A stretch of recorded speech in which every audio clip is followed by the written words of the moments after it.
ఏ ఏ సంఘాలకు సంబంధించి ఆ సంఘానికి ప్రత్యేకించి ఒక టైంని అలాట్ చేసి మరి. కాకపోతే నాకున్న సమస్య ఏంటంటే అందరూ కొంచెం ప్రిపేర్ అయ్యారండి బాగా. అంటే నేను చాలా శాఖలు ఉన్నాయి, మిగతా పనులు కూడా చూసుకోవాలి కాబట్టి మీరు బాగా ప్రిపేర్ అయ్యి వచ్చి ఒక పరిష్కార మార్గం కూడా తీసుకెళ్ళండి. దాదాపు ఇలా ఆలోచించవచ్చు, ఇలా చేయొచ్చు.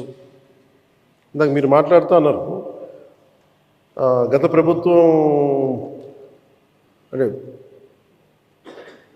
అంతకుముందు 2014 వచ్చినప్పుడు మా మీద కొంచెం కినుకుందన్నట్టుగా మీరు అన్నారు ఇందాక.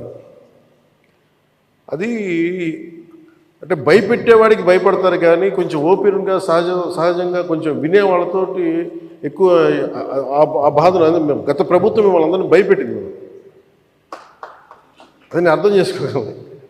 కానీ మేము మీకు భుజం కాసే వ్యక్తులు. మేము అందుకే ఒక వ్యవస్థని తిరిగి బలోపేతం చేయాలంటే చాలా చాలా కష్టసాధ్యమైంది. నాకు నిజంగా చెప్పాలంటే ఒకసారి నాకు ఇది నేను చాలా ఆనందంగా ఎంచుకున్న శాఖ. నేను